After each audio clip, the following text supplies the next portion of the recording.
देख, आज के बाद से चिंता करने की कोई जरूरत नहीं है। फ्रिज में कितना सारा खाने का सामान रखा हुआ है। नमस्कार दोस्तों, आज के इस वीडियो में आप लोगों के सामने गौरव तिवारी की मृत्यु की मिस्ट्री में साफ साफ आसान शब्दों में सुलझाने वाला हूँ। आपको इंटरनेट में ना कई सारे आर्टिकल्स मिल जाएंगे जिसमें ये देखने को मिल सकता है कि यार कोई शैतानी एंटिटी थी जो उनके जीवन में जुड़ गई थी और आखिरकार उसने दम उनकी जान लेने के बाद ही ली। लेकिन कौन सी वो शैतानी एंटिटी थी, कौन से केस से वो उठकर वापस आ गई थी उनकी ज़िंदगी में कि किसी से भी ना डरने वाले गौरव तिवारी अचानक से अपने लाइफ के आखिरी दिनों में बहुत ज़्यादा डरे सहमे रहने लगे थे। आखिर क्या था वो राज जो आज तक सही तरीके से नहीं खुल पाया है। गौरव तिवारी का नाम जो लोग पैरानॉर्मल वर्ल्ड में थोड़ा सा भी इंटरेस्ट रखते हैं उनको बहुत अच्छे से पता होगा। ये इंडियन पैरानॉर्मल सोसाइटी को फाउंड करने वाले एक ऐसे व्यक्ति थे जिन्होंने घोस्ट इन्वेस्टिगेशन नाम की कोई चीज़ होती है इंडिया में पहली बार इंट्रोड्यूस किए थे। उनकी देखा सीखी करते हुए ना जाने फिर कितने सारे लोग आए जो बोलने लगे कि हम तो भूत के ऊपर इन्वेस्टिगेशन करते हैं, उनको भगाते हैं, ये करते हैं, वो करते हैं। खैर वो एक अलग मैटर है।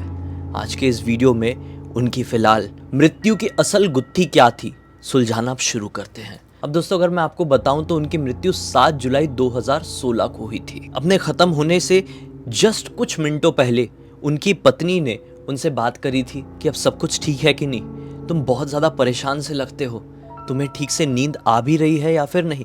गौरव तिवारी जवाब में अपनी पत्नी को कहते हैं कि नहीं, वो पिछला केस जिसमें 12 आत्माएं उस घर से, उस औरत से जुड़ी हुई थी, उन आत्माओं ने उस घर को तो छोड़ दी है, उस औरत का पीछा भी छोड़ दी है, लेकिन उनमें से एक आत्मा मुझे बहुत परेशान की हुई है।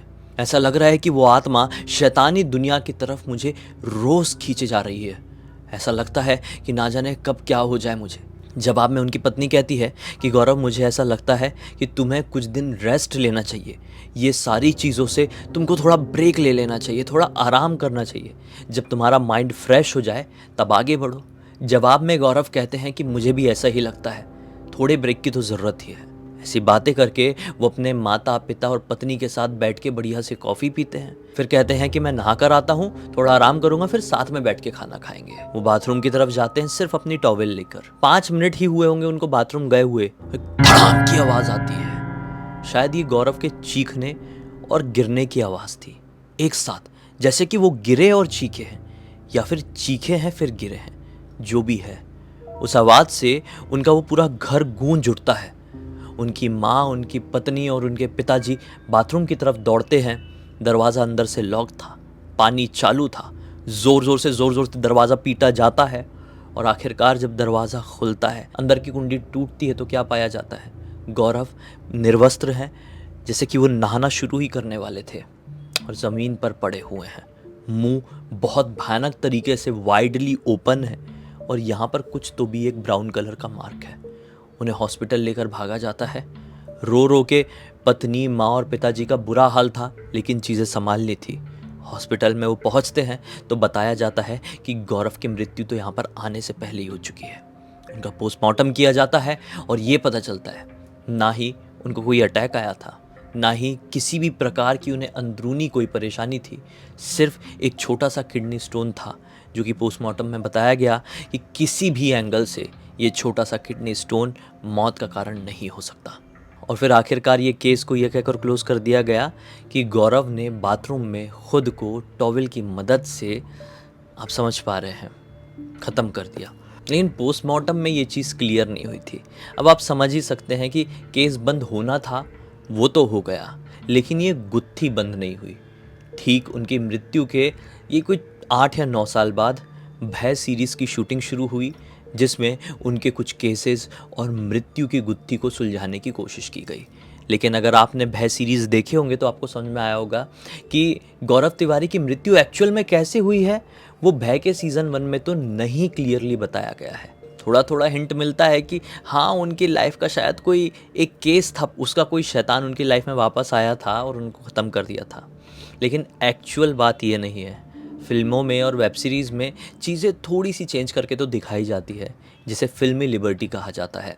असल में एक बहुत ही भयानक कांड, बहुत ही भयानक केस उनकी लाइफ से जुड़ा था, जो उनकी मृत्यु के ठीक 1 महीने पहले उन्होंने सॉल्व करने की कोशिश किए थे, जिसके बाद से ही सब कुछ बदलना और बिगड़ना शुरू हुआ था।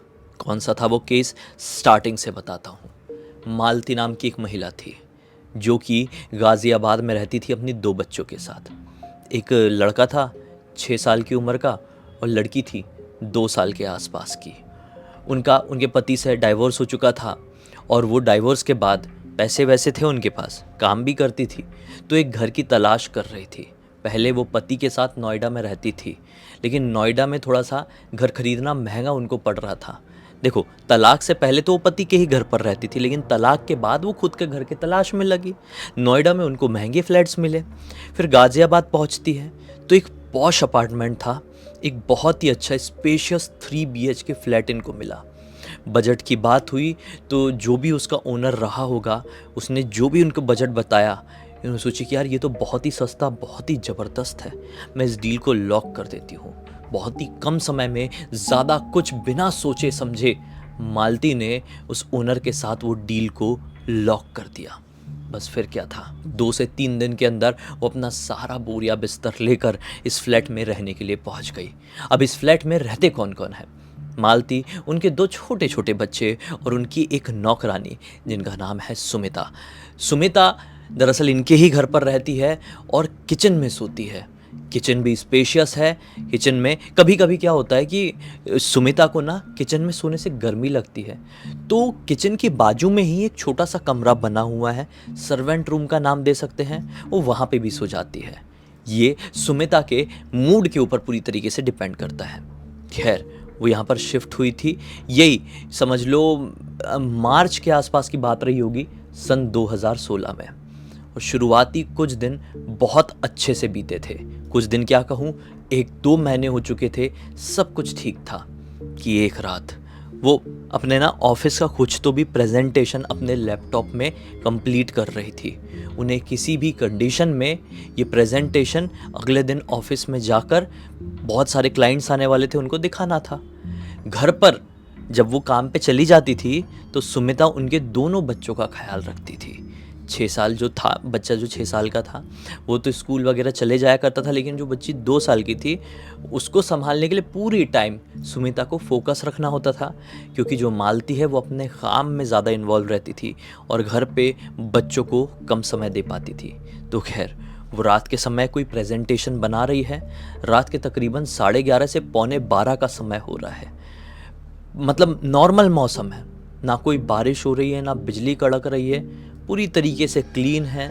जहाँ पे, जिस हॉल में, जिस जगह पे वो बैठ के काम कर रही है, उनके एग्जैक्टली बिल्कुल सामने एक विंडो है, जो कि कांच की स्लाइडिंग वाली विंडो है, वो बंद है। और एग्जैक्टली विंडो के बाजू की तरफ एक मिरर लगा हुआ है बड़ा सा, तो काम करते करते मिरर में अपना चेहरा भी देख सकती है और सामने वो जो कांच की विंडो है वो भी उनको दिखाई दे रही है। विंडो से लगा हुआ ही उनका वर्क टेबल है, वहाँ पे वो काम कर रही थी। काम करते करते करते करते लगभग अब 12, सवा 12 का समय हुआ होगा, उन्हें धड़ धड़ करके ऐसी कुछ आवाज़ सुनाई देती है, अचानक से धड़ धड़ करके 2 बार, जैसे किसी ने कुछ बहुत ज़ोर से हिलाया अंदर की तरफ, अंदर किसी कमरे में। ये काम करते करते रुकी और पीछे तरफ सुनने की कोशिश करी, तो कोई ना ऐसा ठक ठक ठक ठक ठक किसी चीज़ में मार रहा है, ठक ठक ठक ठक। सोची ये कौन मार रहा है, क्या हो गया इतनी रात में? बच्चा उठ गया कोई, या फिर नौकरानी सुमिता उठ गई है? ये अपने वर्क टेबल से उठती है और किचन की तरफ बढ़ती है, क्योंकि आवाज़ शायद किचन की तरफ से आ रही थी और इनको पूरी श्योरिटी थी कि किचन में सुमिता ही होगी जो इतनी रात गए अचानक से कुछ करने लगी है। वो जैसे ही किचन में पहुंचती है तो क्या पाती है कि किचन का जो फ्रिज है वो खुला हुआ है, और जब फ्रिज खुलता है तो अंदर लाइट जल जाती है ना, तो लाइट बाहर आ रही है। किचन की लाइट्स बंद है, सिर्फ फ्रिज की लाइट बाहर आ रही है और फ्रिज के पास कोई नहीं खड़ा है। वो इधर उधर देखती है तो क्या पाती है, फ्रिज के एग्जैक्टली सामने, मैंने क्या बोला था स्टार्टिंग में, किचन बड़ा था, तो फ्रिज के एग्जैक्टली सामने उनकी नज़र पड़ती है। क्या पाती है कि कोई बैठा हुआ है, ठीक है, हाथ में कुछ तो भी पकड़ के कोई बैठा हुआ है। तो मालती को लगता है कि सुमिता बैठी हुई है, हाथ में कुछ पकड़ी है और ज़मीन में ना वो कुछ ठोक रही है ऐसा। पीछे खड़े होके ये देखती है कि क्या ठोक रही है यार, बच्चों को डिस्टर्ब हो रहा होगा, मुझे काम में भी डिस्टर्ब हो रहा है। ये बोलती सुमिता क्या ठोक रही है। जैसे ये बात कहती है वो सुमिता ऐसा ऐसा जो ठोक रही थी वो रुक जाती है। फिर से ये कहती ही है सुमिता, कितने में वो जो कोई भी बैठी थी वो पलट कर इनकी तरफ देखती है। अब जैसी वो इनकी तरफ ऐसे पलट कर देखी, ये क्या पाती है, सामने बैठी कोई सुमिता या कोई दूसरा इंसान नहीं, बल्कि सामने ये खुद को पाती है। ये खुद बैठी हुई है इनके सामने। मतलब समझ रहे हैं आप, ये आई किचन में फ्रिज की लाइट से इनको क्या दिखाई देता है कि किचन में तो मैं ही बैठी हुई हूं। ये बहुत जोर से घबरा जाती है, एक कदम पीछे हटती है कि मेरा कोई वहम या सपना तो नहीं। कुछ बोलने ही वाली होती है, ये जो जमीन में बैठी हुई थी ना, वो हाथ ऐसा ऊपर उठाती है। हाथ में कुछ था, मैंने ये भी बोला था ना स्टार्टिंग में, हाथ ऐसा ऊपर उठाती है, हाथ में था कच्चा मांस जिससे लाल पानी नीचे टपक रहा था। एकदम कनिंग से स्माइल देती है और कहती है, देख, आज के बाद से चिंता करने की कोई जरूरत नहीं है। फ्रिज में कितना सारा खाने का सामान रखा हुआ है। ये मालती जैसे ही नीचे बैठी हुई इस मालती की बातें ऐसी सुनती है तो अपनी नज़र घुमाती है और फ्रिज की तरफ देखती है तो हक्की बक्की रह जाती है। इनका खून ठंडा पड़ जाता है, क्योंकि फ्रिज में नॉर्मल खाना नहीं, फ्रिज का वो नॉर्मल रोज़ वाला हुलिया नहीं, बल्कि फ्रिज में तो ढेर सारा कच्चा कच्चा मांस पड़ा हुआ है और लाल पानी टाप टाप टाप करके नीचे टपक रहा है और नीचे काफ़ी ज़्यादा लाल लाल लाल लाल जम गया है, जिसे ऑब्वियसली आप खून कहेंगे। वो बहुत ज़ोर से चिल्लाती है और हड़बड़ा के जागती है। रियलाइज़ करती है कि मैं तो अपने वर्क टेबल में काम करते करते ही सो गई थी। लैपटॉप चालू है, प्रेजेंटेशन भी कंप्लीट नहीं हुआ। समय देखती है, रात के तकरीबन 1:30 बज चुके हैं। ये सोचती कितना गंदा सपना था यार। पानी पीती हूँ, वर्क टेबल में पानी की बोतल ही रखी हुई थी। वो पानी की बोतल खोलती है, पानी का एक सिप लेती है, रखती ही है, सोचती ही है कि आज चाहे सुबह के 5 भी क्यों ना बज जाए, मुझे प्रेजेंटेशन कंप्लीट करनी पड़ेगी, वरना बॉस ऐसी तैसी कर देंगे भाई ऑफिस में कल। वो काम करने वापस से जाती है, ऐसा लैपटॉप में टच करी ही कि अचानक से धाड़ से उनके सामने जो कांच वाली विंडो थी उसमें किसी ने बहुत जोर से हाथ मारा। ये घबरा गई और लैपटॉप छोड़ दी और सामने देखने लगी कि किसने मारा। खिड़की में अभी तो सब कुछ ठीक था। इनका घर ग्राउंड फ्लोर में नहीं है, मैं आपको बता दूं, 6वें फ्लोर में है। तो 6वें फ्लोर में खिड़की में ऐसा कौन हवा में उड़ते उड़ते आ गया जिसने बहुत ज़ोर से मारा है। ये घबरा के उस तरफ देख ही रही थी कि अचानक से, मैंने बोला ना इनके साइड में भी एक बड़ा सा मिरर लगा हुआ है जिसमें ये खुद को देख सकती है, उसकी कड़कने की आवाज़ आई। जैसे मिरर में ना अचानक से क्रैक आना शुरू होता है ना, वैसी वाली आवाज़ इनको सुनाई दी। तो ये विंडो में देखती देखती अब मिरर में देखती है कि इनके सामने मिरर में ऐसा क्रैक आ रहा है, आ रहा है, आ रहा है। ये घबराई ही थी कि मिरर में अपने आप क्रैक कैसे आ रहा है, कि अचानक से इनके पीछे, इनको मिरर में, ये मिरर में ही देख रही है ना अभी, इनके जस्ट पीछे मिरर में इनको क्या दिखाई देता है कि एक पूरी तरीके से सफेद पेल स्किन, मतलब स्किन में खून का एक कतरा भी ना हो तो इंसान कितना सफेद दिखेगा, वैसा लंबे से बाल लिए, सफेद रंग के, काली सी आंख, काला होंठ, मुंह खुला हुआ है, काला सा सब कुछ दिख रहा है। वो कहता है तुझे यहां से चले जाना चाहिए, ये मेरी जगह है। और ये बहुत जोर से चीखी है, सब फेंकी फाकी और भागी अंदर वाले अपने कमरे में। किस्मत से बच्चे गहरी नींद में थे। मैंने बोला ना कि ये घर स्पेशियस था, छोटा घर रहता तो जिस तरीके से चीखी थी, उठ के टेबल से भागी थी, बच्चों की नींद खुल गई होती। लेकिन ये ऐसी ही भागी बच्चों के पास, शिट ये क्या है करके अपने कमरे का दरवाज़ा लॉक कर दी कि अब चाहे कुछ भी हो जाए, सुबह से पहले मैं ये दरवाज़ा नहीं खोलूँगी। मुझे अभी अभी आईने में क्या दिखाई दिया मेरे घर पे, और 100% ये सपना नहीं है, वो फ्रिज वाला सपना था। मुझे रियलाइज़ हो गया था, लेकिन ये सपना नहीं है। पूरी रात वो अपने दोनों बच्चों को अपने आप से चिपका के रखती है और सोचती रहती है कि ये मुझे क्या दिखाई दे दिया और मैं इस चीज़ से अब निकलूँ कैसे, ये मेरे घर में क्या घुस गया है। ऑब्वियसली कोई भी समझ जाए वो भूत था, इनको समझ में आ गया था। सुबह तक ये जागती ही रहती है और फाइनली जैसे ही सुबह का वक्त होता है 9 बजे सीधे ये इंडियन पैरानॉर्मल सोसाइटी के राज को फ़ोन लगाती है, जो कि गौरव के साथ काफ़ी समय से काम कर रहे थे, जिन्होंने गौरव के साथ रहकर बहुत कुछ सीखे थे और अब वो इतने सक्षम हो चुके थे कि अकेले ही बहुत सारी जो हॉन्टिंग्स है, मतलब बहुत सारे जो केसेस हैं वो सॉल्व कर रहे थे बिना गौरव के ही। तो राज को फ़ोन आता है, राज फ़ोन उठाते हैं। ये बहुत ज़्यादा घबराई हुई थी, राज को बोलती है कि आप कैसे भी करके घर पर आ जाइए, मैं फ़ोन में सब कुछ एक्सप्लेन नहीं कर पाऊँगी। राज जैसे ही मालती के घर पर पहुँचते हैं तो पाते हैं कि यार यहाँ का टेम्परेचर तो बहुत ठंडा है। वो आते से ही मालती से कह देते हैं, मालती से कहते हैं कि 100% इस घर में ज़रूर कुछ है, मेरे साथ कुछ चीज़ें हैं, जैसे कि मेरा मीटर है, ये कैमरा है जो कि ऑटोमेटिक होता है, ऐसे स्पेक्ट्रम के साथ फ़ोटो क्लिक कर सकता है जो हम इंसानी आँखों से नहीं देख सकते। ये जो मशीन है इतनी लो फ्रीक्वेंसी की आवाज़ रिकॉर्ड कर सकती है जिसे हम क्या कई बार जानवर भी नहीं सुन सकते हैं। ऐसी ऐसी चीज़ें वो अपने डिवाइसेस के बारे में मालती को बताते हैं और कहते हैं कि आपके हॉल में ये सारे डिवाइसेस मैं इम्प्लीमेंट कर देता हूँ, रात भर ये डिवाइसेस चालू रहेंगे, इस हॉल में रहेंगे। ऑब्वियसली मैं भी फील कर पा रहा हूँ कि हॉल में कुछ है, आपने भी पिछली रात को देखे हैं, तो ये सब कुछ रिकॉर्ड कर लेंगे और सुबह, बिल्कुल अगली सुबह आपको दिख जाएगा कि हमारे कैमरे में, हमारे मीटर में क्या कुछ रिकॉर्ड हुआ है, क्या कुछ नहीं है आपके घर पर। मालती कहती है कि बहुत अच्छा होगा अगर हमें ये समझ में आ जाए तो, क्योंकि घर खरीदे हुए ज़्यादा समय भी नहीं हुआ है, कुछ ही महीने हुए हैं और जितनी भी मेरे पास सेविंग थी मैं इसमें सब कुछ लगा चुकी हूँ और अचानक से इस घर में ये क्या हो गया मेरे कुछ समझ में नहीं आ रहा है। राज कहते हैं कि आप चिंता मत कीजिए, डर की ये आखिरी रात है, कल सुबह से सब कुछ ठीक। अच्छा आप ये बताइए कि सारी चीज़ें तो इम्प्लीमेंट हो गई है, क्या अब मैं कहीं और ठहरने के लिए जाऊँ, नियर बाय कोई होटल का नाम बता दीजिए, मैं वहाँ पे आज रात को स्टे कर लूँगा, क्योंकि सुबह आऊँगा तो आपको दिखाना भी तो होगा सबकी क्या कुछ रिकॉर्ड हुआ है डिवाइसेस में। तो मालती कहती है कि चिंता करने की कोई बात नहीं है, घर बड़ा है, एक्स्ट्रा रूम है, गेस्ट रूम भी है, आप वहाँ पर सो सकते हैं, कोई तकलीफ़ नहीं है मुझे। राज कहते हैं कि अगर ऐसा है तो चलो अच्छी बात है, आज रात को मैं भी यहाँ पर रुक जाता हूँ और देखता हूँ कि क्या कुछ मुझे भी कुछ फ़ील होता है क्या। मशीनें तो रिकॉर्ड करेगी ही भाई, लेकिन एक ह्यूमन सेंस भी होता है ना, एक इंट्यूशन भी तो होता है, तो मैं रहकर आज यहाँ पे रात में देखता हूँ कि मेरा इंट्यूशन क्या बता रहा है इस जगह के बारे में। ऐसी इन लोगों के बीच में बात चली रही है कि अचानक से लाइट फ्लिकर करने लगी, इस कमरे की लाइट फ्लिकर करने लगी।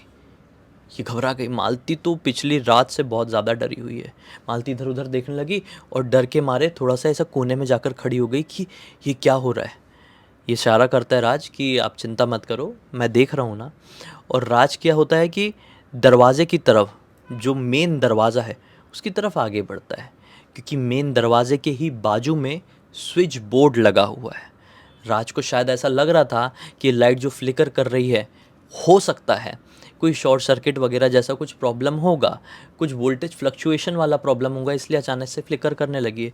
तो राज जो है वो स्विच बोर्ड की तरफ ही जा रहा था कि मैं बटन को देखूँ तो सही, कि इतने में इनकी आंखों के सामने खट से मेन दरवाज़ा अपने आप बंद हुआ, बहुत ज़ोर से आवाज़ करते हुए। और जितनी ज़ोर से आवाज़ किया है उतनी ही ज़ोर से पीछे खड़ी मालती के मुंह से भी चीख निकल गई। राज पलटता है और मालती को समझाता है कि मालती इतना मत घबराइए, सब कुछ ठीक है, इतना डरने की कोई बात नहीं है। इतने में राज अब मेन दरवाजे तक पहुंच ही गया है कि राज को दरवाजे के बाहर की तरफ से किसी के रोने की आवाज़ सुनाई देती है। ये दर्द में रोना नहीं था, बल्कि ऐसा लग रहा था जैसे कोई मजाक उड़ा रहा है या फिर रोने की एक्टिंग कर रहा है। तो राज बोलता है कि आपके बच्चे बाहर तो नहीं हैं, या आस पड़ोस के कोई बच्चे बाहर की तरफ आके खेलते तो नहीं है। मालती कहती है कि नहीं, ये पॉसिबल नहीं है, बच्चे तो अंदर वाले कमरे में हैं, सो रहे हैं, आपको क्या आवाज़ सुनाई दे रही है। राज बताते कि नहीं कुछ नहीं, मैं आपको बाद में एक्सप्लेन करूँगा। कुछ कुछ चीज़ें कई बार ऐसी हो जाती है जो बिना मतलब के हमको डरा देती है, लेकिन उसको हमारे दिमाग में हावी नहीं होने देना है, हमको ये चीज़ ध्यान रखना है। मालती कहती ओके, और इतने में जुप से लाइट गई, जुप से पूरी लाइट चली गई। अभी तक लाइट्स सिर्फ फ्लिकर हो रही थी। एक चीज़ मैं आपको एक्सप्लेन कर दूं कि राज जो इन्वेस्टिगेशन करने के लिए आए हैं वो दिन में नहीं आए हैं, दिन में मालती ने राज को कांटेक्ट ज़रूर करी थी, लेकिन राज जो इन्वेस्टिगेशन करने के लिए आ पाए इनके घर पे, वो रात के समय ही आ पाए। इस वक्त प्रॉपर रात का टाइम है, ठीक है। हाँ, अभी आगे बढ़ते हैं। जैसी लाइट चली गई, कमरे में हो गया पूरी तरीके से अंधेरा। अब मालती की आवाज़ भी नहीं आ रही है और राज को कुछ समझ में भी नहीं आ रहा है कि ये अचानक से लाइट कैसे चली गई है। वो आगे बढ़ के वो स्विच बोर्ड को हाथ लगाने ही वाले थे कि इससे पहले राज को अपने कानों में ऐसा कुछ सुनाई देता है। राज घबराकर अपने राइट साइड में देखते, क्योंकि आवाज़ राइट साइड से थी। जैसे ही वो राइट साइड पलटे, अभी पूरी तरीके से पिच ब्लैक अंधेरा है कमरे में। राज जैसे राइट साइड घूमे, वो आवाज़ जिस तरफ से आ रही थी, क्या पाते हैं कि उनको दो आंखें, दो चमकती हुई लाल आंखें इनकी तरफ बढ़ती हुई समझ में आ रही है। अब पता नहीं कैसे राज ने हिम्मत जुटाते हुए याद किए कि शिट, मेरे जेब में एक लाइटर है। वो तुरंत लाइटर निकाले और जैसे ही लाइटर चालू किए हैं, उनको क्या दिखाई देता है कि उनके एग्जैक्टली सामने एक आदमी, जिसके सामने के दांत टूटे हुए हैं, होंठ पूरी तरीके से काले और जमे हुए हैं, कुछ इस प्रकार से अपने हाथ ऐसे करते हुए लाल रंग की आंखों के साथ इनकी तरफ आगे बढ़ रहा है। राज कुछ बोल पाते, कुछ समझ पाते, कुछ रिएक्ट कर पाते उससे पहले ही वो एकदम इनके नजदीक आकर कहता है, तूने इस जगह पर आकर गलती कर दिया है, अब तू पछताएगा, बहुत पछताएगा। राज कुछ जवाब देना चाहते थे, कुछ रिएक्ट करना चाहते थे, लेकिन मानो उनके पैर वहीं पर जम गए हैं, उनके होंठ वहीं पर सिल गए हैं। कुछ भी हो पाता, जस्ट सामने वाले शैतान ने ये एक लाइन कहा है कि उनका लाइटर जुप से ऑफ हो गया। लाइटर जैसे जुप से ऑफ हुआ, एक लाइट चली और इनको ये रियलाइज हुआ कि मैं उस अपार्टमेंट में ही नहीं हूँ, मैं मालती के घर पे ही नहीं हूँ। अब वो आवाज़ लगाने लगते, मालती जी, मालती जी, आप कहाँ पर हैं? कोई रिस्पॉन्स नहीं था और ये भी अपने आप को कहीं और ही खड़ा पाए कि सेम टू सेम ऐसी आवाज़ सुनाई देना शुरू हुई। वो दूर से दे रही थी। ये देखना चाह रहे हैं कि ये आवाज़ कहाँ से आ रही है, कहाँ से आ रही है, कि उससे पहले किसी बच्चे के रोने की आवाज़ सुनाई देने लगी, बहुत ज़ोर ज़ोर से।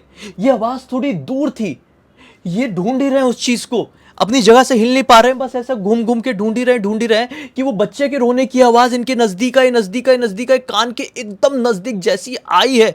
तो एक होता है ना कि जो कोई बहुत ज़ोर से आपके कान के पास चिल्लाएगा तो आप ऐसा तो करेंगे ही ना थोड़ा सा। ये ऐसा किए ही है कि अचानक से वो बच्चे के रोने की आवाज़ बंद हुई और इनके कान में बहुत क्लियर किसी ने विस्पर किया, जितनी जल्दी हो सके यहां से चले जा, वरना तू खत्म। और फिर बहुत जोर से कोई चिल्लाने की आवाज आई और ब्लैंक, सब कुछ ब्लैंक। इसके आगे जो कुछ हुआ ना, उसके बाद सब कुछ बर्बाद हो गया। और यहीं से शुरू हुई गौरव तिवारी की मृत्यु की गुत्थी। क्या कुछ हुआ इस केस में आगे, अगर आपको जानना है तो कल का एपिसोड मिस मत करना। इसको हम यहीं पे ख़त्म करते हैं। अब तक देख लिए थे तो लाइक ज़रूर कर देना, चैनल को सब्सक्राइब करके बेल आइकन दबा के ऑल के ऑप्शन में क्लिक करना, और इंस्टाग्राम के लिंक वीडियो के डिस्क्रिप्शन बॉक्स में मिल जाएगी, साथ ही साथ हमारी वेबसाइट की भी। तो वेबसाइट में आप हमारी सर्विसेज और प्रोडक्ट्स चेकआउट कर सकते हैं। बाकी हम कल पार्ट 2 में फिर से मिलते हैं, तब तक के लिए बहुत बहुत धन्यवाद। आपका दिन शुभ हो।